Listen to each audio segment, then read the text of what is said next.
Hi friends, అందరికీ నమస్కారం. ఈరోజు మీకోసం ఒక కథ. మధ్యాహ్నపు ఎండ పొలాల మీద నిప్పులు చెరుగుతుంది. గాలి కూడా వేడిగా వీస్తూ ఆకులు అలమటించేలా చేస్తుంది. కానీ ఆ ఎండ వేడి కంటే ఆ పొలాల గట్ల మీద నిలబడిన ఇద్దరి గుండెల్లోని ఆవేదన సెగలు కక్కుతుంది. పారు పారు, వచ్చే నువ్వు, ఇవన్నీ వదిలేసి వచ్చేయి. నిన్ను కంటికి రెప్పలా చూసుకుంటాను. భయపడొద్దు పారు, నీవున్నాను కదా.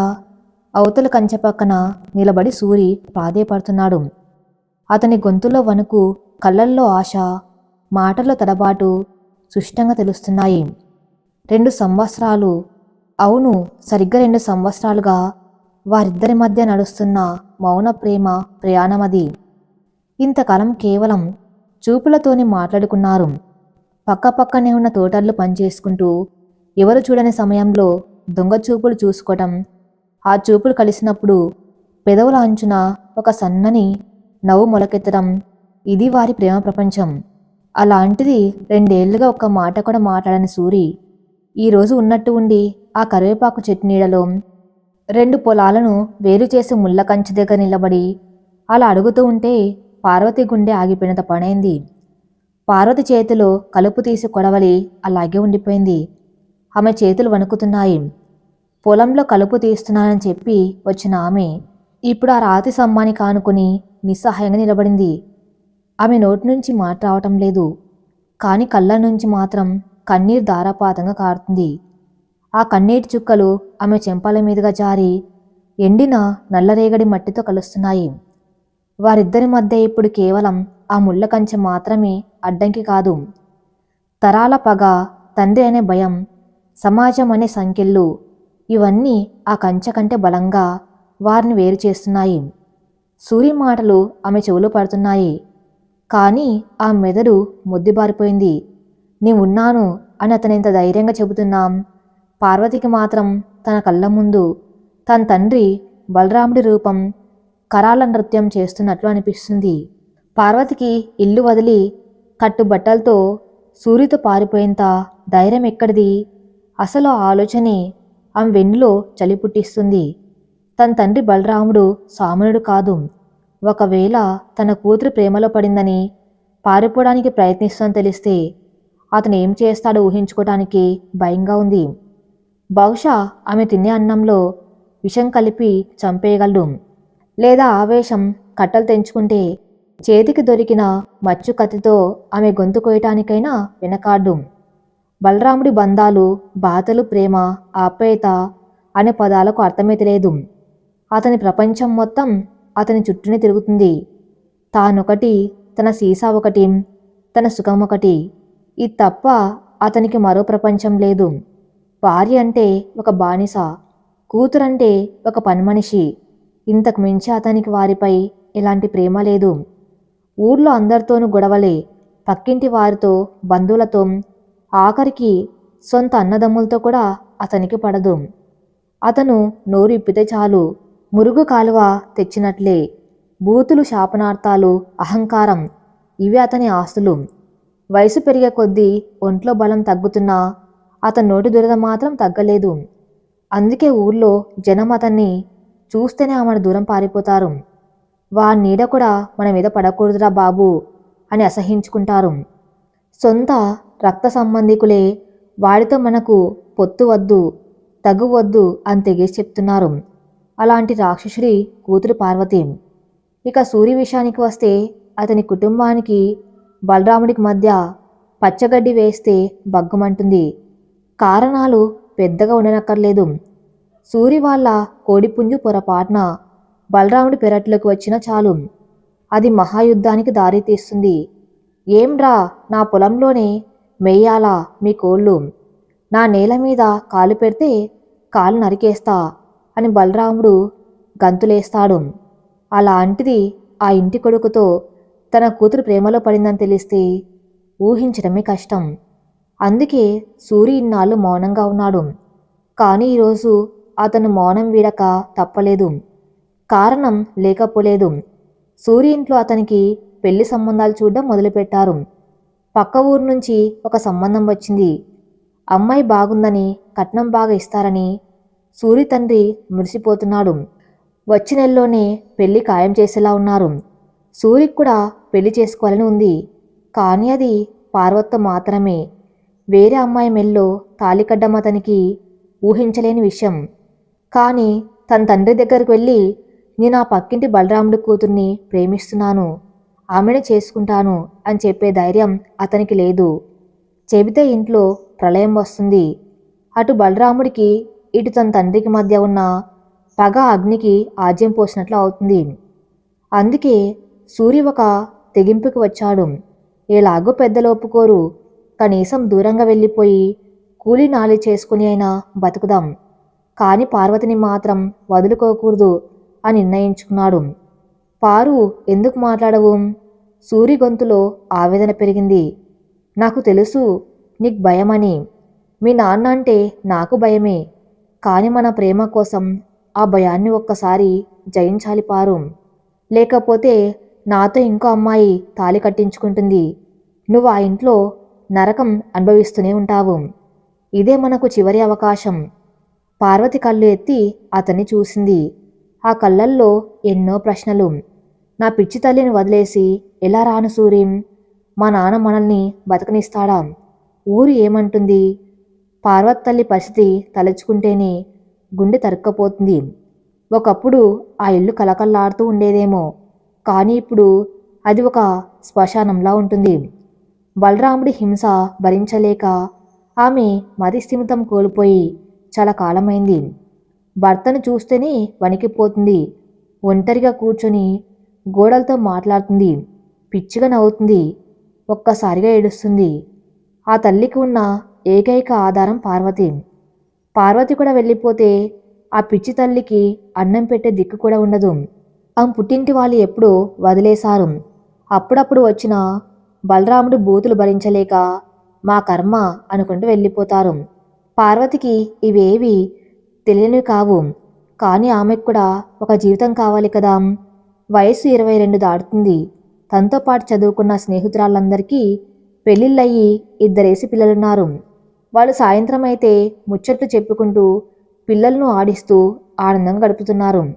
తను మాత్రం పొద్దున్న లేస్తే ఎద్దుల చాకిరి, మగపిల్లాళ్ళ గుణపం పట్టి నీళ్లు తవ్వాలి, పార పట్టి నీళ్లు కట్టాలి, మందు కొట్టాలి.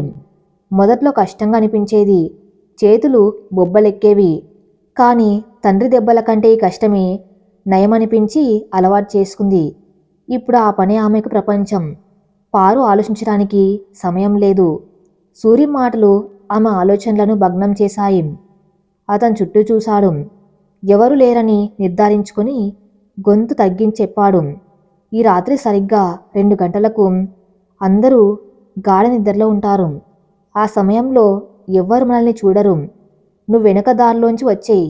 నేను ఆ మర్రి చెట్టు దగ్గర ఆ బండితో రెడీగా ఉంటాను. అక్కడి నుంచి మనం బస్టాండ్కి వెళ్ళి పట్నం బస్ ఎక్కేద్దాం. అక్కడి నుంచి ఎక్కడికైనా దూరంగా వెళ్ళిపోదాం. ఒక్కసారి ఆ బస్సు ఎక్కితే చాలు, ఇంకెవరు మనల్ని ఆపలేరు. అతని ప్లాన్ వింటుంటే పార్వతికి చెమటలు పట్టాయి. రాత్రి 2 గంటలకు ఇల్లు దాటి రావటం చీకటి. అప్పుడు కుక్కలరిస్తే, నాన్న మెలకు వస్తే, ఏం తీసుకురావద్దు, బట్టలు డబ్బులు ఏం వద్దు, నువ్వు వస్తే చాలు, నేను అన్నీ చూసుకుంటాను, ప్లీజ్ పారు రావా? సూరి గొంతులోని ఆర్తి ఆమె గుండెను తాకింది. అవును, ఇదొక్కటే మార్గం. లేకపోతే తన బతుకు ఈ ముళ్ళ కంచె పక్కనే వాడిపోతుంది. ఆ రాక్షసుడి చేతిలో చస్తు బతకాలి. లేదా ఏదో ఒక రోజు అతను తెచ్చే తాగుబోతుకిచ్చి పెళ్లి చేస్తే మరో నరకంలోకి అడుగు పెట్టాలి. సూర్య అయితే తను ప్రేమిస్తున్నాడు, పూల్లో పెట్టి చూసుకుంటానని మాట ఇస్తున్నాడు. ఆ మెల్లగా తల ఊపింది. అది అవును అన్నా కాదు అన్న అర్థం కాని ఒక అస్పష్టమైన సంజ్ఞ. కానీ సూర్య దాన్ని అంగీకారంగానే భావించాడు. సరే, నేను వెయిట్ చేస్తూ ఉంటాను. నువ్వు రాకపోతే నా శవమే కనిపిస్తుంది అని ఒక మాట విసిరి ఎవరైనా వస్తున్నారేమో అని భయంతో గబగబా పొదల్లోకి దూరి తన పొలం వైపు వెళ్ళిపోయాడు. పార్వతి అక్కడే రాయిలా నిలబడిపోయింది. గాలిలో ఆకులు కదులుతున్న శబ్దం తప్ప అంత నిశ్శబ్దం. కానీ ఆ మనసులో మాత్రం తుఫాన్ రేగుతుంది. సాయంత్రం చీకటి పడుతూ ఉండగా ఇంటికి చేరింది పార్వతి. ఇంటి ముందు అరుగు మీద తండ్రి కూర్చుని ఉన్నాడు. చేతిలో మందు గ్లాసు, కళ్ళు ఎర్రగా నిప్పు కణాల్లా ఉన్నాయి. ఆమెను చూడగానే, ఏమే ఇంతసేప పొలంలో ఏమేడుస్తున్నావక్కడ? ఎవడేం తగిలాడా? ఆయన సభ్యంగా అరిచాడు. పార్వతి ఏం మాట్లాడకుండా తల వంచుకుని లోపలికి వెళ్ళిపోయింది. వంటింట్లో తల్లి ఒక మూల కూర్చుని తన చీర కొంగును తానే చించుకుంటూ ఏదో గొనుక్కుంటుంది. అమ్మ అని పిలిచింది పార్వతి. తల్లి తల ఎత్తి చూసింది. ఆ చూపులో శూన్యం. ఎవరు నువ్వు? అన్నం పెట్టవా? ఆయన కొడతాడు, వద్దు వద్దంటూ భయంతో ముడుచుకుపోయింది. పార్వతి కళ్ళల్లో నీళ్లు తిరిగాయి. ఈ అమాయకురాల్ని వదిలేసి ఎలా వెళ్ళాలి? కాంతను ఇక్కడ ఉంటే మాత్రం ఏం చేయగలదు? తను కూడా అమ్మలాగే పిచ్చిది అవ్వాల్సిందేనా? సూరి చెప్పినట్లు వెళ్ళిపోతే భవిష్యత్తులో ఎప్పుడైనా అమ్మను కూడా తీసుకెళ్ళిపోవచ్చు. లేదా డబ్బులు సంపాదించి అమ్మకు వైద్యం చేయించొచ్చేమో. ఆశలు భయాలు దోబూచులాడుతున్నాయి. రాత్రి గడుస్తుంది. బలరాముడు తాగిన మైకంలో అరుస్తూ తిరుగుతూ ఎప్పుడో నిద్రపోయాడు. అతని గురక శబ్దం ఇల్లంతా వినిపిస్తుంది. ఆ శబ్దం వింటేనే పార్వతికి కంపరం. గడియారం ముళ్ళు తిరుగుతుంది. 12, 1 గంట. పార్వతికి కంటి మీద కునుకులేదు. పక్కనే అమ్మ పడుకుంది. అమాయకంగా చిన్నపిల్లల నిద్రపోతుంది. పార్వతి లేచి కూర్చుంది. కిటికీలోంచి బయటకు చూసింది. ఆకాశంలో చంద్రుడు మబ్బుల చాటున దాక్కున్నాడు. అంతా గాండాంధకారం. రాత్రి నిశ్శబ్దంగా ఉంది. కానీ ఆ నిశ్శబ్దం భయంకరంగా ఉంది. బయట ఎక్కడో ఒక కుక్క మొరుగుతుంది. అది మామూలుగా మొరుగుతుందా, లేక యమధర్మరాజు వాహనంలా హెచ్చరిస్తుందా? 1:30. సూర్య అక్కడ కాచుకొని ఉంటాడు. పాపం ఎంత ఆశతో ఉంటాడు. తను వెళ్ళకపోతే అతను ఏమైపోతాడు? నా శవమే కనిపిస్తుంది అన్న మాట ఆమె చెవుల్లో మళ్ళీ మళ్ళీ ప్రధ్వనించింది. లేదు, సూరికి అన్యాయం చేయకూడదు. తను వెళ్ళాలి. మెల్లిగా లేచింది. పాదచీర ఒకటి సవరించుకుంది. చెప్పులు వేసుకుంటే శబ్దం వస్తుందని చేతిలో పెట్టుకుంది. వంటింటి తలుపు గడియ తీయటానికి చేయి చాచింది. ఇనుప గడియ చల్లగా తగిలింది. అంతలోనే హాల్లోంచి ఒక శబ్దం. బలరాముడు నిద్రలో ఏమో నీ అమ్మ అని గట్టిగా అరిచి పక్కకు ఒరిగాడు. ఆ అరుపుకి పార్వతి రక్తం గడ్డకట్టుకపోయింది. ఆమె చేతులు వణికాయి. గుండె వేగంగా కొట్టుకోవడం మొదలైంది. ఒకవేళ తలుపు తీసే చప్పుడు నానలేస్తే, తను పారిపోతూ ఉండగా చూస్తే ఆ మచ్చు కత్తి ఎక్కడో అక్కడే ఉంటుంది. ఒక్క వేటు అంతే. తన ప్రాణం పోవటం ఖాయం. కానీ తన తర్వాత అమ్మ పరిస్థితి? ఆయనే కోపంలో అమ్మని చంపేస్తే? భయం, అంతులేని భయం ఆమె కాళ్ళను కట్టేసింది. ఆ అడుగు ముందుకు పడలేదు. గడియ తీయటానికి వెళ్ళిన చెయ్యి వెనక్కి లాక్కుంది. గడియారం టిక్ టిక్ అంటూ శబ్దం చేస్తుంది. సమయం 2 దాటుతుంది. అక్కడ మర్రి చెట్టు కింద సూరి ప్రతి నిమిషం ఒక యుగంలో ఎదురు చూస్తూ ఉంటాడు. ప్రతి చిన్న శబ్దానికి పారు వచ్చిందేమో అని ఉలిక్కి పడుతున్నాడు.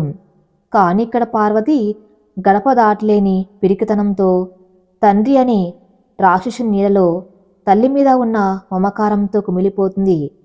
వెళ్ళాలనే కోరిక బలంగా ఉన్నా వెళ్తే జరిగే పరిణామాల తాలూకు భయం ఆమెను కదలనివ్వటం లేదు. 3 గంటలు, 4 గంటలు కోడి కూసింది. తూర్పున తెల్లవారుతుంది. పార్వతి ఆ రాత్రంతా మోకాళ్లలో తలదాచుకుని ఏడుస్తూనే ఉంది.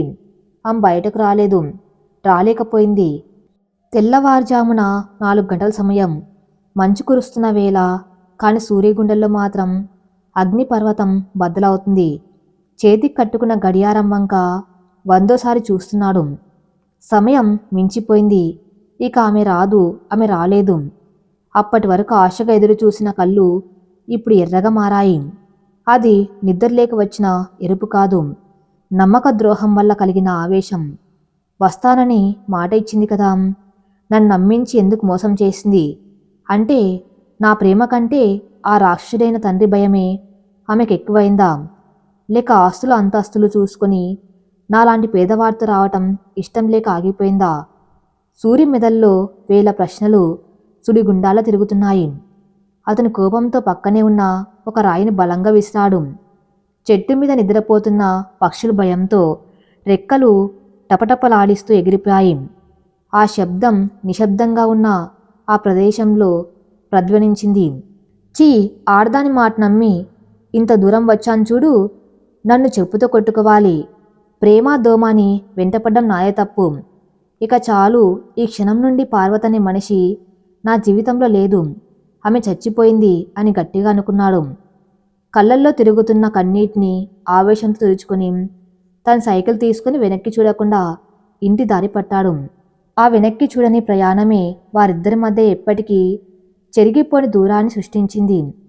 మరుసటి రోజు ఉదయం సూర్యుడు నిత్యంలాగే ఉదయించాడు. కానీ పార్వతికి మాత్రం అది మరో చీకటి రోజు. రాత్రంతా ఏడ్చి ఏడ్చి ఆమె కళ్ళు వాచిపోయాయి. అద్దంలో ముఖం చూసుకుంటే తనకి అసహ్యం వేసింది. ఎంత పని చేశాను, సూర్యు ఎంతసేపు ఎదురు చూశాడు, నన్ను ఎంత తిట్టుకున్నాడు.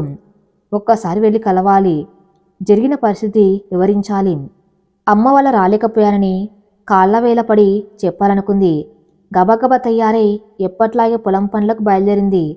మనసులో ఒకటే ఆరాటం, సూర్య కనిపిస్తాడా? ఖచ్చితంగా కనిపిస్తాడు. అతని కోపం తగ్గించి మళ్ళీ ఒప్పించాలి. ఈసారి ఎలాగైనా ధైర్యం చేయాలి.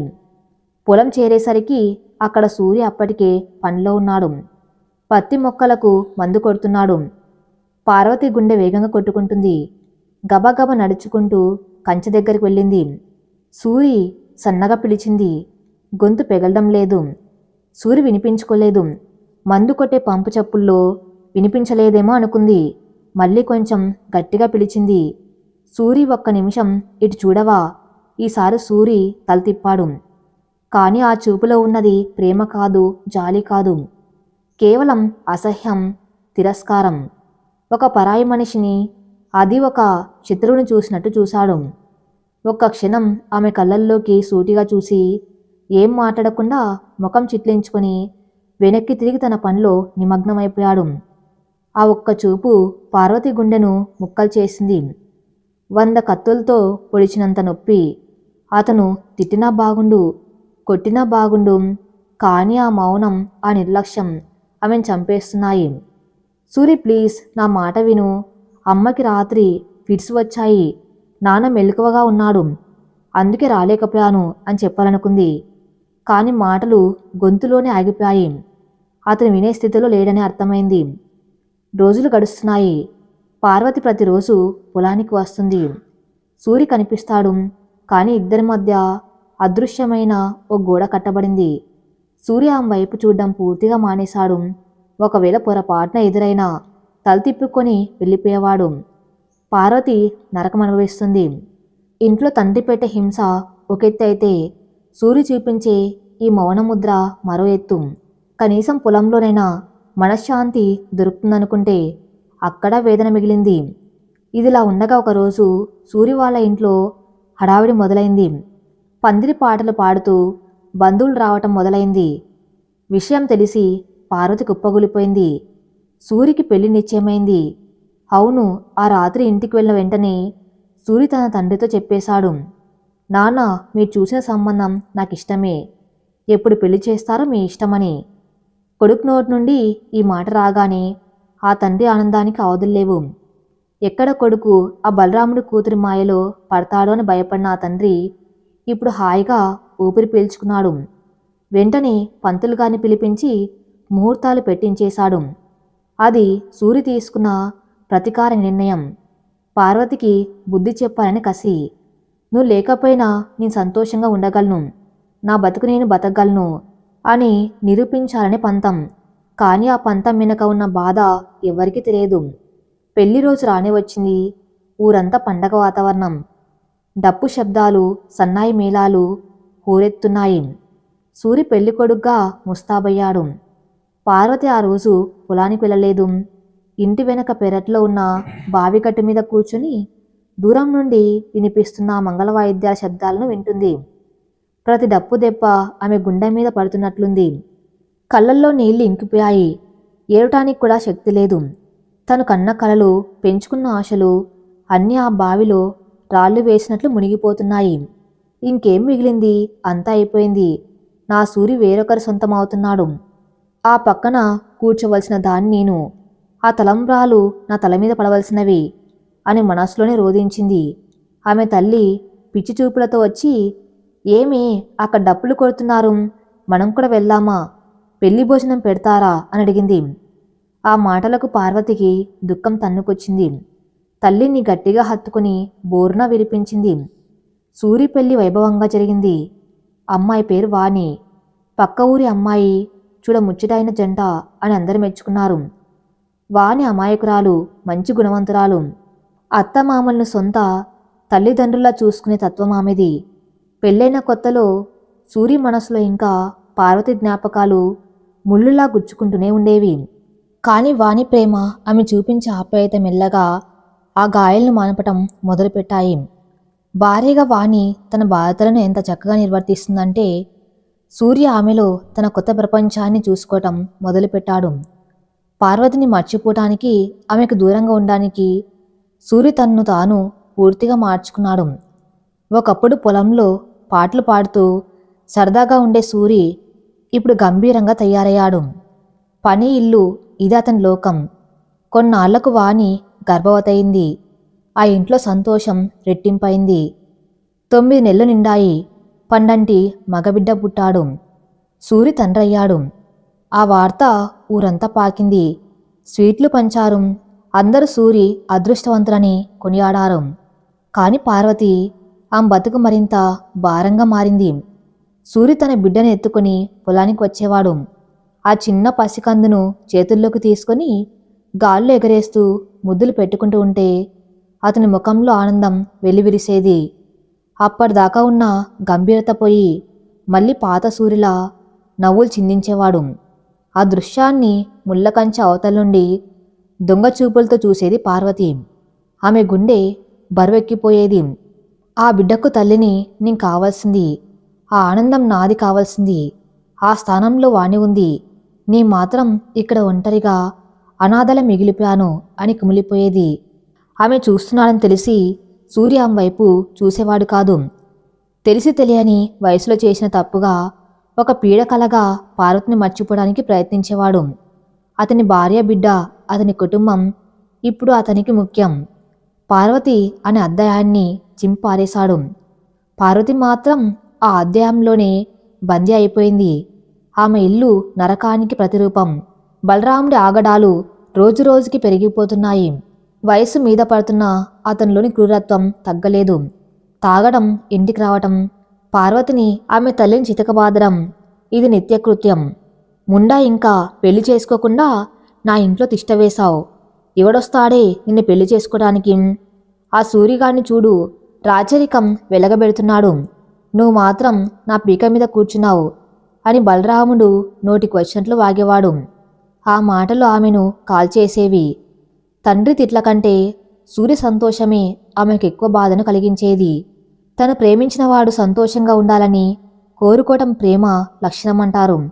కానీ ఆ సంతోషం తంది కానప్పుడు, తను లేకుండానే అతను ఆనందంగా ఉన్నప్పుడు కలిగే అసూయ, బాధ వర్ణనాతీతం.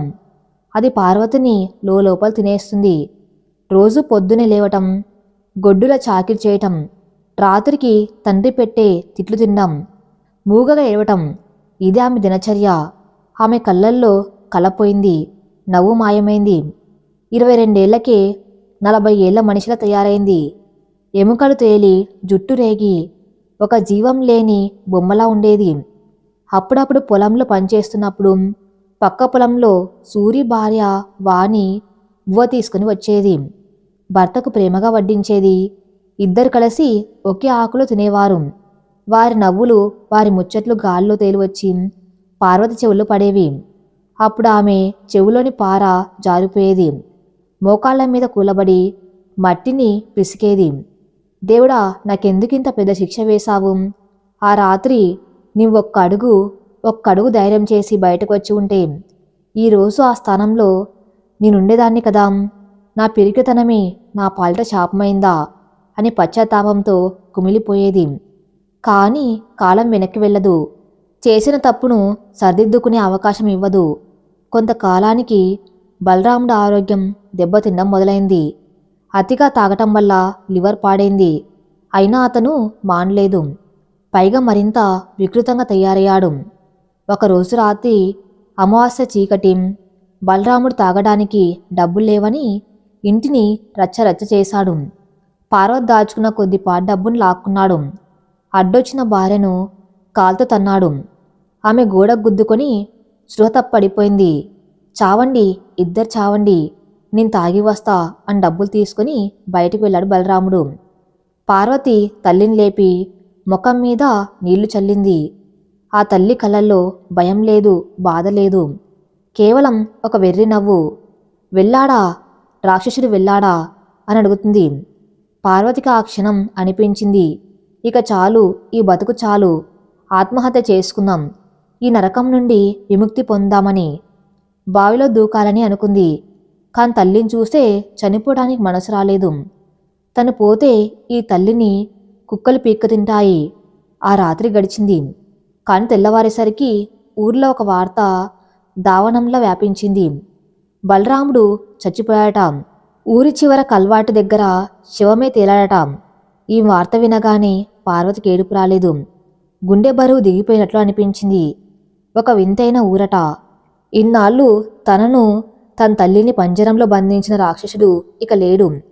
పరుగు పరుగున ఊరి చివర వెళ్ళింది. జనం గుమిగుడి ఉన్నారు. రక్తపు మడుగులో బలరాముడు పడి ఉన్నాడు. నోటి నుండి ముక్కు నుండి రక్తం కారి గడ్డ కట్టింది. ఎవరో కొట్టి చంపినట్లు లేదు. కాన్ తాగి తాగి నరాలు చిట్లి చనిపోయినట్లుంది. లేదా ఎవరైనా విషం పెట్టారా తెలియదు. పోలీసులు వచ్చారు. పంచనామా వేశారు. అతిగా తాగటం వల్లే చనిపోయాడు అని తేల్చారు. ఊర్లో వాళ్ళందరూ అమ్మయ్య, పీడ విరగడైంది, భూదేవికి భారం తగ్గింది అని బహిరంగంగానే అనుకున్నారు. బలరాముడు అన్నదమ్ముళ్ళు ఇన్నాళ్ళు మొహం చాటేసిన వారు ఇప్పుడు ఆస్తి పంపకాలు ఉంటాయేమో అన్న ఆశతోనో లేక లోకరీతి కోసమో వచ్చి అంత్యక్రియలు జరిపించారు. చితికి నిప్పు అంటుకుంది. మంటలు ఎగిసెగిసి పడుతున్నాయి. ఆ మంటల్లో పార్వతి తన తండ్రిని కాదు, తన భయాన్ని, తన బానిసత్వాన్ని దహనం చేసుకున్నట్లు చూసింది. కానీ అసలైన సమస్య ఇక్కడే మొదలైంది. మగదిక్కులేని ఇల్లు, పిచ్చి తల్లి, యవ్వనంలో ఉన్న కూతురు, రాబందుల్లాంటి జనం ఎలా బతకాలి? తండ్రి పోయాడన్న వార్త తెలిసినా సూరి రాలేదు. కనీసం పరామర్శించడానికి కూడా రాలేదు. తన పొలంలో పనిచేసుకుంటూ ఉండిపోయాడు. అది పార్వతికి ఇంకాస్త బాధను కలిగించింది. మనిషి పోతే కూడా పగపోదా అనుకుంది. రోజులు గడుస్తున్నాయి. బంధువుల రాక తగ్గింది. చిన్నాన్నలు పెద్దనాన్నలు ఎవరి దారిన వారు వెళ్ళిపోయారు. పార్వతి ఒంటరి పోరాటం మళ్ళీ మొదలైంది. ఇప్పుడు భయం తండ్రి గురించి కాదు, సమాజం గురించి. ఒంటరి ఆడపిల్లలు కనిపిస్తే గుంట నక్కల్లా కాచుకొని ఉండే మనుషుల గురించి. అమ్మ పరిస్థితి రోజు రోజుకు దిగజారుతుంది. ఆమెకు మందులు కొనాలి, ఇంటిని నడపాలి, పొలం పనులు ఒక్కతే చేసుకోవాలి. అదే సమయంలో పార్వతమ్మ ఒక విపరీతమైన నిర్ణయం తీసుకుంది. ఆమెకు పిచ్చి ఉండొచ్చు, కానీ తల్లి ప్రేమలో స్వార్థం ఉండదు కదా. తన కూతురు ఒంటరిగా మిగిలిపోకూడదని, ఎలాగైనా పెళ్లి చేయాలని ఆమె తన అన్న కాళ్ళ మీద పడింది. నా కూతురికి ఒక దారి చూపించన్నయ్యా, పుణ్యం ఉంటుంది అని ఏడ్చింది. మేనమామ మనసు కరిగింది. కాని పార్వతికి మంచి సంబంధం తెచ్చేంత శ్రద్ధ అతనికి లేదు. ఏదో ఒక సంబంధం అంటగట్టి చేతులు దులిపేసుకుందాం అనుకున్నాడు. ఒక తాగుబోతూ, ఇల్లు వాకిలి లేనివాడు, వయసులో పెద్దవాడైన ఒక వ్యక్తిని వెతికి పట్టుకొచ్చాడు. ఇదిగో ఇతను మంచివాడు, ఆస్తిపాస్తులు లేకపోయినా కష్టజీవి, పార్వతిని బాగా చూసుకుంటాడు అని అబద్ధాలు చెప్పి పెళ్లి ఖాయం చేశాడు. పార్వతికి ఇష్టం లేదు. నాకు పెళ్లి వద్దు మామయ్య, నేను అమ్మని చూసుకుంటూ ఉండిపోతాను అని ప్రాధేయపడింది. కానీ ఎవ్వరు వినలేదు. ఇప్పుడు చేసుకోకపోతే నిన్నెవరు చూస్తారు? మీ అమ్మ పోతే నీ సంగతేంటి అని భయపెట్టారు. విధి ఆడిన వింత నాటకంలో పార్వతి పాముగా మారింది. మనసులో సూర్యుని పెట్టుకుని మెడలో వేరొకరితో తాళి కట్టించుకోవాల్సిన దౌర్భాగ్యం. ఆ రోజు పార్వతి పెళ్లి జరుగుతున్నప్పుడు సూరి తన ఇంటి అరుగు మీద కూర్చుని తన కొడుకుతో ఆడుకుంటున్నాడు. ఎదురింట్లో జరుగుతున్న తంతు అతనికి కనిపిస్తుంది. అతని మనసులో ఒక సన్నని అలజడి. పాపం, పార్వతికి ఎలాంటి మొగుడు దొరికాడు అని ఒక చిన్న సానుభూతి కలిగింది. కాని వెంటనే తన కర్మ అప్పుడు నాతో వచ్చి ఉంటే రాణిలా చూసుకునేవాణ్ణి, తనే చేసుకున్న స్వయం కృతాపరాధం అని సరిపెట్టుకున్నాడు. పార్వతి మెల్లో 3 ముళ్ళు పడ్డాయి. అవి మంగళసూత్రాలు కాదు, ఆ మెడకు బిగించిన ఉరితాళ్ళు. వచ్చిన భర్త సామాన్యుడు కాదు, పార్వతి తండ్రికి మాత్రం తీసిపోనివాడు. పెళ్ళైన మరుసటి రోజు నుండి అతని అసలు రూపం బయటపడింది. పార్వతి ఇంట్లోనే తిష్టవేశాడు. పనికి వెళ్ళడు. పార్వతి కష్టపడి సంపాదించిన డబ్బు లాక్కొని తాగుతాడు. అడిగితే కొడతాడు. అంతేకాదు, అతని ముసలి తల్లిని కూడా తీసుకొచ్చి పార్వతి ఇంట్లో పెట్టాడు. ఇప్పుడు పార్వతికి 3 పోషించే బాధ్యత. పిచ్చి తల్లి, తాగుబోతు భర్త, ముసలి అత్తగారు. పార్వతి జీవితం ఒక అంతులేని విషాదగాథగా మారింది. కానీ ఆమెకు తెలియదు, రాబోయే రోజుల్లో విధి ఆమెను మరింత కఠినంగా పరీక్షించబోతుందని. సూరితో ఆమెకున్న బంధం ఇంకా పూర్తిగా తెగిపోలేదని, భవిష్యత్తులో అది మరో మలుపు తిరగబోతుందని ఆమె ఊహించలేదు. పార్వతి జీవితం ఒక ఎడారిలా మారింది. అందులో ఆశలనే మొక్కలు మొలకెత్తడానికి ఆస్కారమే లేదు. ఆమె భర్త రంగడు మనిషి రూపంలో ఉన్న మృగం. పెళ్ళైన కొత్తలో ఏదో కొద్దిగానైనా మర్యాద ఉంటుందేమో అనుకుంది పార్వతి. కాని పెళ్లిపీటల మీద ఉన్నప్పుడే తాగి తూలుతున్నవాడికి తాలి కట్టిన భార్య మీద గౌరవం ఎక్కడి నుండి వస్తుంది? ఉదయం లేచిన దగ్గర నుండి రాత్రి పడుకునే వరకు పార్వతి ఒక మరమనిషిలా పనిచేస్తూనే ఉంటుంది.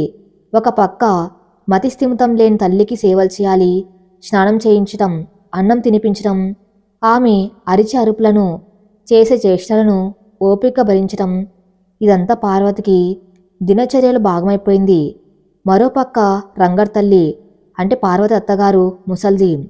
ఆమెకు కళ్ళు సరిగా కనిపించవు, కాళ్ళు నడవ్వు, మంచం మీదే అన్నీ. ఆమె చెడ్డది కాదు కానీ నిస్సహాయరాలు. కొడుకు చేసే అరాచకాలను చూసి కుమిలిపోవటం తప్ప ఏమి చేయలేని స్థితి. అమ్మ పార్వతి, నా కడుపున చెడపుట్టాడు తల్లివీడు, నీ బతుకు బుగ్గిపాలు చేశాడు అని ఆ ముసలావిడ రోజుకొకసారైనా ఏడుస్తుంది. ఆవిడికి కూడా సేవలు చేయవలసిన బాధ పార్వతిదే. ఇక రంగడి విషయానికి వస్తే అతనికి బాధ అనే పదానికి అర్థమే తెలియదు. పార్వతి కష్టపడి పొలంలో పత్తి ఏరి దాన్ని నమ్మి తెచ్చిన డబ్బులను ఆమె బియ్యం డబ్బాలోనో పోపుల డబ్బాలను దాస్తుంది. కానీ రంగడికి ఉన్న వాసన పట్టిగట్టే శక్తి ముందు అవేవి దాగవు. ఇల్లంతా వెతికి ఆ డబ్బులు దొంగలించి సారా కొట్టుకు పరిగెత్తేవాడు. అడిగితే దెబ్బలు. ఏమే మొగుణ్ణి అడుగుతావా? నా ఇష్టం, నేను తాగుతాను, తగలేస్తాను, నీకెందుకు అని జుట్టు పట్టుకొని ఈడ్చి కొడతాడు. ఆ దెబ్బలకు పార్వతి ఒంటి మీద కమిలిన గాయాలు మచ్చలుగా మారాయి. కాని మనస్సుకైన గాయాల ముందు ఇవి చిన్నవే అనిపిస్తుంది ఆమెకు. ఇలా ఉంటే పక్క తోటలో సూరి జీవితం ఒక అందమైన సినిమాలాగా సాగిపోతుంది. సూరి ఇప్పుడు ఒక మోతుబార్ రైతుగా ఎదిగాడు. ఉన్న 4 ఎకరాల తోటను పచ్చగా మార్చాడు. హైబ్రిడ్ పత్తి వేశాడు. దిగుబడి బ్రహ్మాండంగా వస్తుంది. కొత్తగా ట్రాక్టర్ కొన్నాడు. పట్నం నుండి మోటార్ సైకిల్ తెచ్చుకున్నాడు. అతని భార్య వాణి, కొడుకు చింటుతో ఆ ఇల్లు ఎప్పుడు కలకల్లాడుతూ ఉంటుంది. వాణి చాలా మంచిది. ఆమెకు సూరి గతం తెలియదు. పార్వతి గురించి ఎవరో చెప్పినా పాపం ఆ పక్కింటి అమ్మాయికి మంచి జరగలేదు అని బాధపడేదే తప్ప ఆమె తన భర్త మాజీ ప్రేయసి అని అనుమానించేదే కాదు. ఒకరోజు మధ్యాహ్నం ఎండ మండుతుంది. పార్వతి తన పొలంలో గడ్డి మందు కొడుతుంది. వీపున బరువుగా ఉన్న పంపు, ఆకలితో నకనకలాడుతున్న కడుపు, ఎండవేడి అన్నీ కలిసి ఆమెను ఉక్కిరిబిక్కిరి చేస్తున్నాయి. ఉదయం రంగడు చేసిన రచ్చ వల్ల ఆమె టిఫిన్ కూడా చేయలేదు. కనీసం మంచినీళ్లు తాగడానికి కూడా సమయం దొరకలేదు. పక్కనే ఉన్న సూరి పొలంలో సూరి ట్రాక్టర్ నడుపుతున్నాడు. గట్టు మీద చెట్టు కింద వాణి కూర్చుని కొడుకుకి అన్నం తినిపిస్తుంది. నాన్న, ట్రాక్టర్ ఆపిరా, అన్నం తిందువుగాని అని వాడి పిలుస్తుంది. సూరి నవ్వుతూ ట్రాక్టర్ దిగి భార్య బిడ్డల దగ్గరికి వెళ్ళాడు. వాణి తన చేతితో సూరికి ముద్దలు కలిపి తినిపిస్తుంది. ఆ దృశ్యం చూసిన పార్వతికి కళ్ళు తిరిగాయి. అది అసూయ కాదు, తన దౌర్భాగ్యం తాలూక బాధ. ఒకే నేల, ఒకే గాలి, కానీ మా బతుకుల మధ్య ఎందుకింత తేడా ఆ పక్కన ఉండవలసిన దాన్ని నేను కదా అనే ఆలోచన మెరుపులా వచ్చి వెళ్ళింది. కడుపులో ఆకలి, మనసులో బాధ తట్టుకోలేక పార్వతి కళ్ళు బయర్లు కమ్మాయి. చేతిలో ఉన్న పంపు కింద పడింది. ఆమె అలాగే నేల మీద కుప్పగూలిపోయింది. ఆ శబ్దం వినిపించి వాణి ఉలిక్కిపడింది. అయ్యో, పక్కింటి పార్వతి పడిపోయింది అని అరిచింది. సూరి అన్నం తింటున్న వాడల్లా ఆగిపోయాడు. వాణి వెంటనే లేచి చేతిలో ఉన్న నీళ్ల బాటిల్ తీసుకుని కంచె దాటి పార్వతి దగ్గరికి పరుగు తీసింది. సూరి ఒక క్షణం ఆలోచించాడు.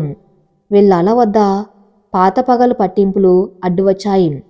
కాని మనిషి ప్రాణం కదా, పైగా తన భార్య అటు వెళ్ళింది. ఉండబట్టలేక అతను వెళ్ళాడు. వాణి పార్వతిని ఒళ్ళోకి తీసుకుని ముఖం మీద నీళ్లు చల్లింది. పార్వతి పార్వతి అని పిలిచింది. పార్వతి మెల్లగా కళ్ళు తెరిచింది. ఎదురుగా వాణి ఆందోళన నిండిన ముఖం. ఆ వెనక నిలబడి ఉన్న సూరి. అతని కళ్ళల్లో ఏ భావం ఉందో అర్థం కావటం లేదు. ఏమైంది పార్వతి? పొద్దున్నేం తినలేదా అని వాణి అడిగింది. పార్వతి నీరసంగా తల అడ్డంగా ఊపింది. అయ్యో పాపం, ఉండు, మజ్జిగన్నముంది తీసుకువస్తాను అని వాణి గబగబా వెళ్ళి తన క్యారేజ్లో ఉన్న అన్నం మజ్జిగ తీసుకొచ్చింది. తిను పార్వతి, సిగ్గుపడకు, కడుపులో ముక్క పడితే గాని ప్రాణం లేచిరాదు అని వాణి బలవంతంగా పార్వతికి అన్నం తినిపించింది. సూర్య ఎక్కడి నిలబడి చూస్తున్నాడు. పార్వతి దీన పరిస్థితిని ఇంత దగ్గరగా చూడ్డం ఇదే మొదటిసారి. ఆమె చీర మాసిపోయి ఉంది. చేతులు కాయలు కాసి ఉన్నాయి. ముఖ్యంగా ఆమె నుదుటి మీద కంటి పక్కన ఉన్న కుమిలిన దచ్చులు ఇష్టంగా కనిపిస్తున్నాయి. అవి ఎవరో కొడితే వచ్చిన దెబ్బలని రైతు బిడ్డగా అతనికి అర్థమవుతుంది. అంత పెద్ద దెబ్బ తగిలిందేంటి పార్వతి అని వాణి అమాయకంగా అడిగింది. పార్వతి ఉలిక్కిపడి చీర కొంగుతో ముఖం దాచుకుంది. ఏం లేదక్క, నిన్న కర్ర తగిలింది అని అబద్ధం చెప్పింది. కానీ ఆ అబద్ధం వెనుక ఉన్న నిజం సూరికి అర్థమైంది. ఆమె అన్నం తింటున్న తీరు చూస్తే ఎన్ని రోజులుగా సరిగ్గా తినలేదో అనిపించింది. సూరి గుండెలో ఏదో తెలియని బరువు. ఇన్నాళ్ళు నన్ను మోసం చేసింది, అనుభవించని అని చెప్పించాడు. కానీ ఇప్పుడు ఆమె పరిస్థితి చూస్తుంటే ఆ కోపం నిలవటం లేదు. జాలి, బాధ ముంచుకొస్తున్నాయి. అంతలోనే దూరం నుండి ఒక అరుపు వినిపించింది. ఏమే దొంగముండా, ఎక్కడ సచ్చావు? రంగడు తూలుతూ వస్తున్నాడు. నోటి నిండా బూతులు, చేతిలో ఒక కర్ర. సూరివాణి ఆశ్చర్యంగా చూశారు. రంగడు దగ్గరకు వచ్చి పార్వతిని చూసి, ఓహో, ఇక్కడ విందు భోజనం చేస్తున్నావా? ఇంట్లో గంజి కాసమంటే ఇక్కడికొచ్చి పక్కింటోళ్లతో కులుకుతున్నావా అని అరుస్తూ పార్వతి చేతిలోని అన్నం గిన్నెను కాల్తో తన్నాడు. అన్నం నేలపాలైంది. అయ్యో, ఏం పనన్నయ్యా ఇది? ఆకలి వేసి తింటుంది కదా అని వాణి వారించబోయింది. నువ్వు నోరు మూసుకవే, మీ దానం మాకక్కర్లేదు, మా పిల్లం సంగతి నా ఇష్టం అని రంగడు వాణి మీద కూడా వెళ్ళాడు. ఆ మాటతో సూరికి కోపం నశాలానికి అంటింది. తన భార్యను అనేసరికి అతనికి పౌరుషం వచ్చింది. ముందుకు వచ్చి రంగడి చొక్క పట్టుకున్నాడు. ఒరే రంగా, నోరు అదుపులో పెట్టుకోం, ఆడదాని మీద చేయి చేసుకోవటమే కాకుండా సాయం చేసిన వాళ్ళనంటావా? ఇంకో మాట మాట్లాడితే పాతేస్తా అని సూరి గర్జించాడు. రంగడు ఆవేశంతో ఉన్న సూరిని చూసి కొంచెం భయపడ్డాడు. తాగుబోతులకు పిరికితనం ఎక్కువ. సరే సరే, పెద్దోడివయ్యావని పెత్తనం చెలాయించకు, రావే ఇంటికి, నీ సంగతి చెప్తా అని పార్వతి జుట్టు పట్టుకుని ఈడ్చుకుంటూ వెళ్ళిపోయాడు. పార్వతి నిస్సహాయంగా సూరి వైపు ఆని వైపు చూసింది. ఆ చూపులో నన్ను కాపాడండి అని ఆర్తి లేదు. ఇది నా కర్మ, మీరు పట్టించుకోకండి అని వైరాగ్యం ఉంది. వాణి కళ్ళల్లో నీళ్లు తిరిగాయి. ఎంత కష్టం వచ్చింది బావా అమ్మాయికి. ఆ మొగుడు రాక్షసుల్లా ఉన్నాడు. మనం ఏదో ఒకటి చేయలేమా అని సూర్యుని అడిగింది. సూరి మౌనంగా ఉండిపోయాడు. అతని మనసులో తుఫాన్ రేగుతుంది. ఆ రోజు రాత్రి సూరికి నిద్ర పట్టలేదు. పక్కనే వాణి, చింటూ హాయిగా నిద్రపోతున్నారు. కిటికీలోంచి పక్కింటి వైపు చూశాడు. అక్కడ చిన్న దీపం వెలుగుతుంది. ఆ వెలుతురులో పార్వతి నీడ కదులుతుంది. అతనికి గతం గుర్తొచ్చింది. నన్ను నమ్మించి మోసం చేసింది అనే ఒక కారణంతో ఇన్నాళ్ళు ఆమె ద్వేషించాను. కానీ ఈరోజు ఆమె కళ్ళల్లో చూసిన నిజాయితీ, ఆమె పడుతున్న నరకం చూశాక అతని నమ్మకం సల్లడం మొదలైంది. నిజంగా పార్వతి ఆ రాత్రి రాకపోవటానికి కారణం భయమేనా, లేక ఇంకేదైనా ఉందా? అంత ప్రేమించిన అమ్మాయి డబ్బు కోసం కకృతి పడే మనిషి కాదు కదా. నేనే తొందరపడ్డానా అనే సందేహాలు మొదలయ్యాయి. మరుసటి రోజు సూరి పొలంలో పని ముగించుకొని ఇంటికి వస్తూ ఉండగా పార్వతి ఇంటి వెనుక వైపు నుండి అరుపులు వినిపించాయి. అది పార్వతి తల్లి అరుపులు. వద్దు వద్దు, సూరి వస్తాడు, నా కూతుర్ని తీసుకెళ్తాడు. తలుపు తీయకు, ఆయ్ వస్తాడు, కత్తితో నరుకుతాడు. ఆ పిచ్చి తల్లి అరుపులు సూరి చెవిన పడ్డాయి. అతను ఆగిపోయాడు. గట్టుచాటున నిలబడి విన్నాడు. ఆ తల్లి పిచ్చిలో ఏదో కలవరిస్తుంది. ఆ రాత్రి వాన, చీకటి. పార్వతి వెళ్ళాలి కాని తలుపు తీస్తే ఆయ్ లేస్తాడు. గడియ శబ్దం వద్దు, పార్వతి వెళ్ళకు, నాన్న లేస్తాడు, నిన్ను చంపేస్తాడు. ఆ మాటలు వినగానే సూరి గుండెలో బాంబు పేలినట్లయింది. అంటే ఆ రాత్రి పార్వతి ప్రయత్నించిందా? తండ్రికి భయపడి తల్లిని రక్షించడం కోసం ఆగిపోయిందా? తన ప్రాణం కంటే తల్లి ప్రాణం ముఖ్యమని ఆగిపోయిందా? నిజం నిప్పులా అతని హృదయాన్ని తాకింది. నేను ఎంత తప్పు చేశాను. ఆమెను పిరికిదనుకున్నాను, మోసగత్తె అనుకున్నాను. కానీ ఆమె త్యాగమయ్యి ఆ నరకంలో ఉంటూ కూడా నన్ను రక్షించడానికి, తల్లిని కాపాడడానికి తన ప్రేమను బలి ఇచ్చింది అని సూరికి అర్థమైంది. పశ్చాత్తాపంతో అతని కళ్ళు చెమ్మగిల్లాయి. ఇన్నాళ్ళు ఆమె మీద పెంచుకున్న ద్వేషం ఒక్కసారిగా ఆవిరైపోయింది. దాని స్థానంలో అంతులేని గౌరవం, చెప్పలేనంత బాధ వచ్చేరాయి. ఇప్పుడు నేనేం చేయగలను? ఆమె జీవితం నాశనమైపోయింది. దానికి సగం కారణం నా తొందరపాటు నిర్ణయమే కదా. ఆ రోజు నేను కాసేపు ఆగి ఉంటే, లేదా మరుసటి రోజు ఆమెను కలిసి ఉంటే పరిస్థితి వేరేలా ఉండేదేమో అని మదనపడ్డాడు. కాని కాలం మించిపోయింది. ఇప్పుడు తను పరాయి స్త్రీ, తను మరో స్త్రీకి భర్త. ఈ బంధాల మధ్య గీతను చెరిపేయలేడు. కాని కళ్ళ ముందు ఆమె నరకం అనుభవిస్తూ ఉంటే చూస్తూ ఊరుకోలేడు. మరుసటి రోజు నుండి సూరిలో మార్పు వచ్చింది. అతను పార్వతికి నేరుగా సాయం చేయలేకపోయినా పరోక్షంగా అండగా నిలవాలని నిర్ణయించుకున్నాడు. పంటకు నీరు పెట్టేటప్పుడు తన పొలం నుండి పార్వతి పొలానికి నీరు వెళ్లేలా చేసేవాడు. ఆమె మార్కెట్కి పత్తి బస్తాలు తీసుకెళ్లేటప్పుడు తెలిసిన ట్రాక్టర్ వాడితో చెప్పి తక్కువ రేటుకే తీసుకెళ్లేలా ఏర్పాట్లు చేసేవాడు. ఇవన్నీ పార్వతికి తెలియకుండా జరిగేవి. కానీ విధి వక్రించినప్పుడు చిన్న చిన్న సహాయాలు సరిపోవు. ఒకరోజు ఊర్లో పెద్ద గొడవ జరిగింది. రంగడు ఊర్లో వడ్డీ వ్యాపారి దగ్గర పెద్ద మొత్తంలో అప్పు తీసుకున్నాడు. అది తీర్చలేక చేతులెత్తేశాడు. వడ్డీ వ్యాపారి మనుషులు వచ్చి పార్వతి ఇంటి ముందు గొడవ చేశారు. డబ్బులు కట్టకపోతే నీ పొలం లాక్కుంటాం, లేదా నీ భార్యను తీసుకెళ్ళి మా ఇంట్లో పని మనిషిగా పెట్టుకుంటాం అని నీచంగా మాట్లాడారు. రంగడు సిగ్గు లేకుండా ఏదో ఒకటి చేసుకోండి, నాకు సారా పోయించండి చాలు అన్నాడు. ఆ మాట విని పార్వతి కుప్పగూలిపోయింది. పొలం పోతే బతుకులేదు, తన మానం పోతే ప్రాణం లేదు. వడ్డీ వ్యాపారి మనిషి పార్వతి చేయి పట్టుకుని లాగపోయాడు. రావే మా సావుకారింటికి, అక్కడ పనిచేసి బాకీ తీర్చు అని ఏడ్చాడు. పార్వతి వద్దు బాబు, కాళ్ళవేళ పడుతూ ఇంకొంచెం టైం ఇవ్వండి అని ఏడుస్తుంది. ఊర్లో జనం చూస్తున్నారు కానీ ఎవరు ముందుకు రావటం లేదు. రంగడికి భయపడి కాదు, అప్పు గొడవ మనకెందుకులే అని. సరిగ్గా అప్పుడే ఒక సింహంలా దూకిన సూరి ఆ రౌడీ చేయిని బలంగా పట్టుకున్నాడు. ఆడదాని మీద చేయి వేస్తే నరుకుత కొడక అని గర్జించాడు. అందరూ ఆశ్చర్యంగా చూశారు. సూరి కళ్ళల్లో నిప్పులున్నాయి. ఎంత బాకీ ఉందో చెప్పు, నేను కడతాను. ఇంకోసారి ఈ ఇంటి గడప తొక్కితే కాళ్ళు విరగ్గొడతా అని జోబులోంచి చెక్బుక్ తీశాడు. అక్కడ నిశ్శబ్దం ఆవహించింది. పార్వతి కళ్ళల్లో కృతజ్ఞతతో కూడిన నీళ్లు. రంగడు నోరెళ్ళబెట్టాడు. వాణి దూరం నుండి గర్వంగా భర్తను చూస్తుంది. ఊరి నోరు మూయించటం ఎవరి తరం? సూర్య ఆ రోజు నిండు సభలో రంగడి అప్పు తీర్చిన క్షణం పార్వతి పరువును బజార్లో వేలం వేసినట్టయింది. అప్పుల బాధ తీరిందని పార్వతి ఊపిరి పీల్చుకునే లోపే అపవాదాలు మంటలు ఆమె చుట్టుముట్టాయి. పొలంలో కూలి పనులు చేసుకునే ఆడవాళ్లు, రచ్చబండ దగ్గర కూర్చునే మగవాళ్ళు గుసగుస పోవటం మొదలుపెట్టారు. చూసారా సూరిబాబు అంత డబ్బు ఎందుకు కట్టాడు? పాత ప్రేమ ఇంకా చావలేదన్నమాట. మొగుడు తాగుబోతైతే మాత్రం పక్కింటోడితో సంబంధం పెట్టుకుంటారా? పార్వతి మంచిది అనుకున్నాం కానీ ఇది కూడా దాని అమ్మలాగే తయారైంది. ఈ మాటలు గాల్లో కలిసి పార్వతి చెవిన పడుతూ ఉంటే ఆమె గుండె రంపంతో కోసినట్టు విలవిల్లాడింది. సాయం చేసిన మనిషిని దేవుళ్ళా చూడవలసింది పోయి రంకు నేర్పితే ఎలా? కానీ పుకార్లను అందరికంటే ఎక్కువగా ఆస్వాదించింది. ఆయుధంగా మలుచుకున్నది మాత్రం ఆమె భర్త రంగడే.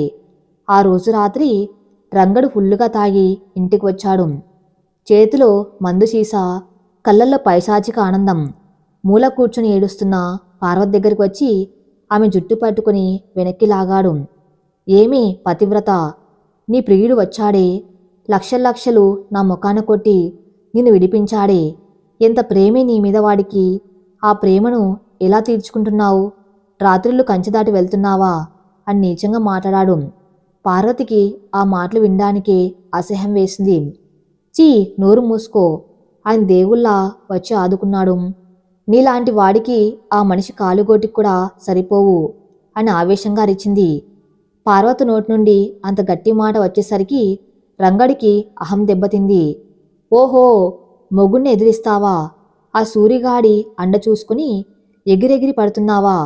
చూడు, వాడి దగ్గర నుండి ఇంకా డబ్బులు ఎలా లాగుతాను అని వికృతంగా నవ్వాడు. ఇదిలా ఉండగా సూరి ఇంట్లో కూడా ప్రశాంతత లోపించింది. ఊర్లో గుసగుసలు వాణి చెవి దాకా చేరాయి. ఆ రాత్రి భోజనాల దగ్గర వాణి మౌనంగా ఉంది. సూర్య ఆ వంక చూశాడు. ఆ మౌనంలో ప్రశ్నలు ఉన్నాయని అతనికి అర్థమైంది. వాణ్ణి నీకేం చెప్పారో నాకు తెలుసు, కాని నన్ను నమ్ము అని సూర్య నెమ్మదిగా మొదలుపెట్టాడు. పార్వతికి నాకు పెళ్లి కాకముందు పరిచయం ఉన్న మాట నిజమే, ఒకప్పుడు ఇష్టపడిన మాట కూడా నిజమే. కానీ అది గతం. ఇప్పుడు నువ్వు చింటూనే నా ప్రపంచం. ఆ రోజు ఆమె పడుతున్న అవమానం చూడలేక ఒక మనిషిగా సాయం చేశానే తప్ప అందులో వేరే ఉద్దేశమే లేదు. వాణి సూర్య కళ్ళల్లోకి సూటిగా చూసింది. అందులో నిజాయితీ కనిపించింది. ఆమె ఒక నిట్టూర్పు విడిచింది. నాకు తెలుసు బావా, మీరు తప్పు చేయరని నాకు నమ్మకం ఉంది. కానీ లోకం ఊరుకోదు కదా. ఆ ఆడపిల్ల బతికి ఇప్పటికే నాశనమైంది. ఇప్పుడు ఈ నిందలు ఆమెను బతకనిస్తాయా అని ఆవేదన వ్యక్తం చేసింది. వాణి భయం నిజమైంది. రంగడిప్పుడు పార్వతిని చిత్రహింసలు పెట్టడం మొదలుపెట్టాడు. డబ్బు కావాలన్నప్పుడల్లా వెళ్ళు, నీ సూర్యుని అడుగు, లేదా నన్ను వెళ్ళి అడగమంటావా? నువ్వు అడిగితే కాదండు అని వేధించేవాడు. పార్వతి ఇవ్వనంటే ఒంటి మీద వాతలు తెల్ల కొట్టేవాడు. ఒకరోజు మధ్యాహ్నం రంగన్ నేరుగా సూరి దగ్గరికి వెళ్ళాడు. సూరి పొలంలో మోటార్ బాగు చేస్తున్నాడు.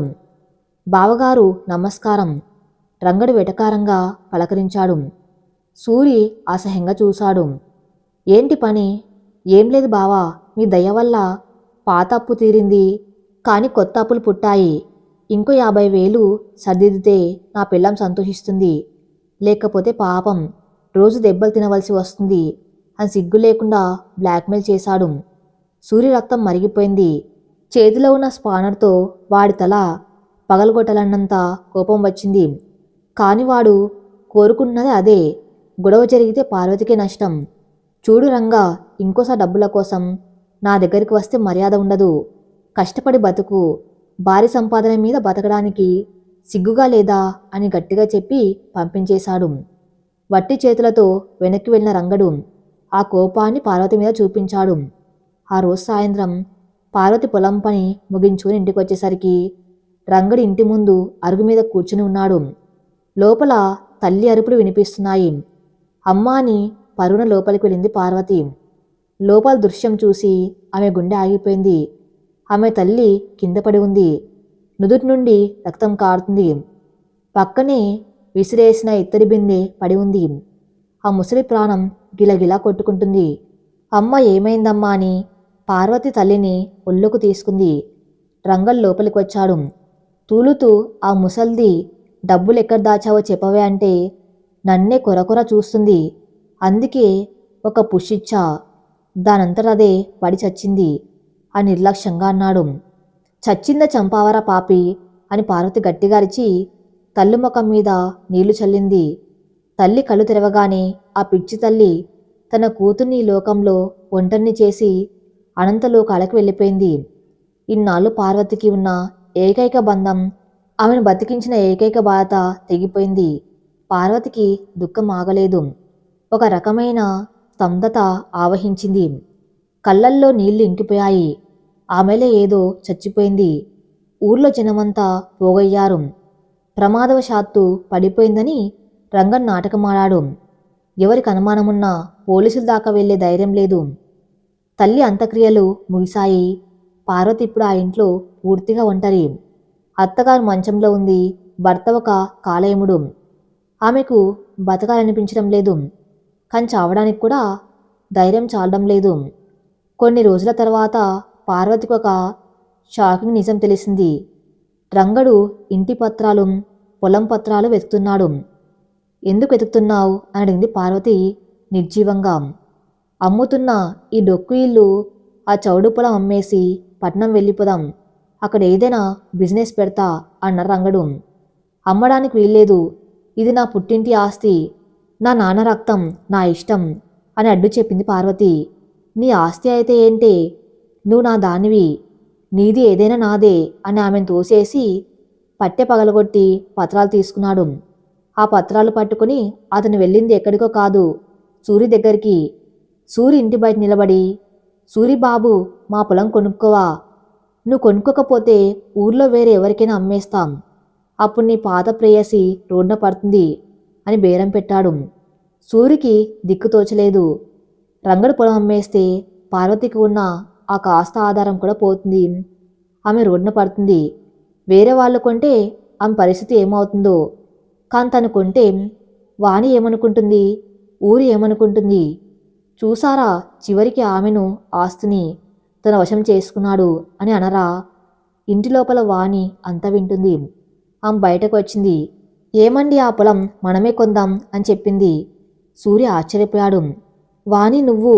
అవును బావా, మనం కొనకపోతే ఆ రౌడీ విధవ ఇంకెవరకు అమ్మేస్తాడు. అప్పుడు పార్వతికి నించడానికి నీడ కూడా ఉండదు. మనం కొంటే కనీసం ఆ పొలాన్ని ఆమెకు కౌలుకివ్వచ్చు. ఆమె బతుకుతుంది. జనం ఏమనుకుంటే మనకేంటి, ఒక ఆడదాని ప్రాణం కంటే పరువు ఎక్కువ కాదు కదా అని తేల్చి చెప్పింది. వాణి గొప్ప మనసుకి సూరి చేతులెత్తి మొక్కాలనిపించింది. సూరి రంగడి దగ్గర పొలం కొన్నాడు. మార్కెట్ రేట్ కంటే ఎక్కువే ఇచ్చాడు. ఆ డబ్బు చూడగానే రంగడి కళ్ళు మెరిశాయి. ఇక నా బతుకు రాజాసాహెబ్లా ఉంటుంది అనుకుంటూ వెళ్ళిపోయాడు. కాని పార్వతికి విషయం తెలిసింది. తన పొలం, తన ఇల్లు ఇప్పుడు సూరి పేరు మీద మారాయి. ఆమెకు కృతజ్ఞత కంటే అవమాన భారమే ఎక్కువైంది. ఎవరి ముందు తల ఎత్తుకొని బతకాలనుకున్నాను, ఇప్పుడు వాళ్ళ దయ మీద బతకాలా? నా భర్త నన్ను అంగట్లో సరుకులు అమ్మేశాడా అని కుమిలిపోయింది.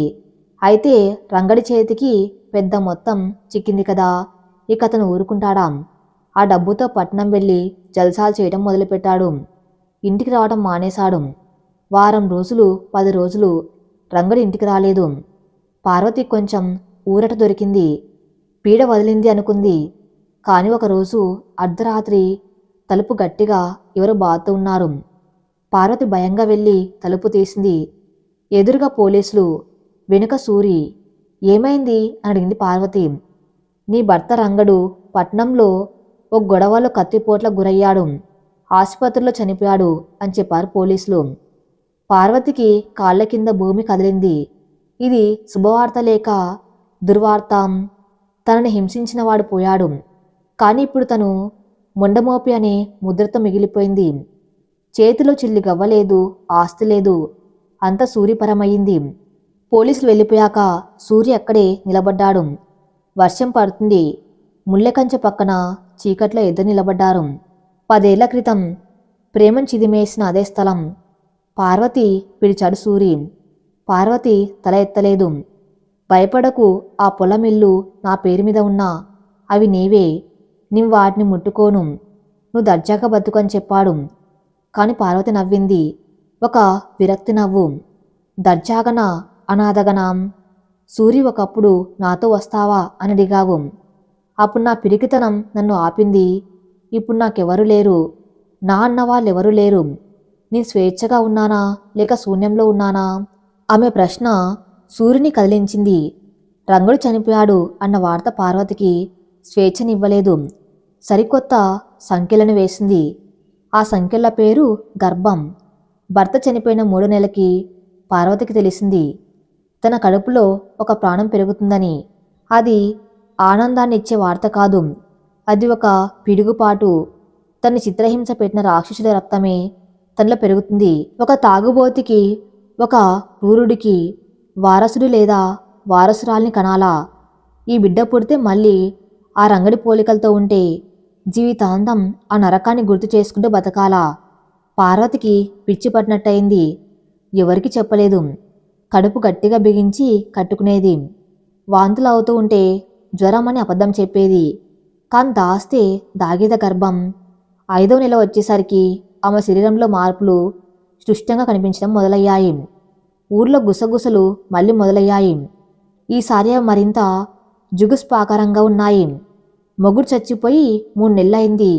ఇప్పుడు దీని కడిపేంటి? రంగడు బతుకున్నప్పుడు వీళ్ళ కాపురం సజావుగా లేదనేవారు కదా. మరి ఈ కడుపు ఎవరిది? ఇంకెవరిది? ఆ సూరిబాబు రోజు ఆ ఇంటి చుట్టూ తిరుగుతున్నాడు కదా. ఇల్లు పొలం కొన్నాడు.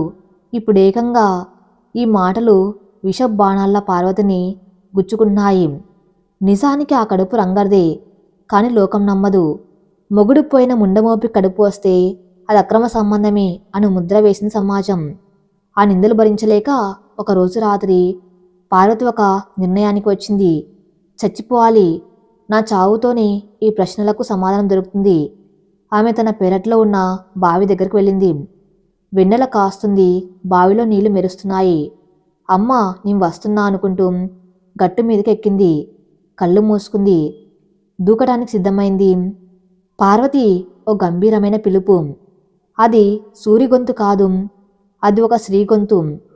పార్వతి ఉలిక్కిపడి వెనక్కి చూసింది. అక్కడ వాణి నిలబడుంది.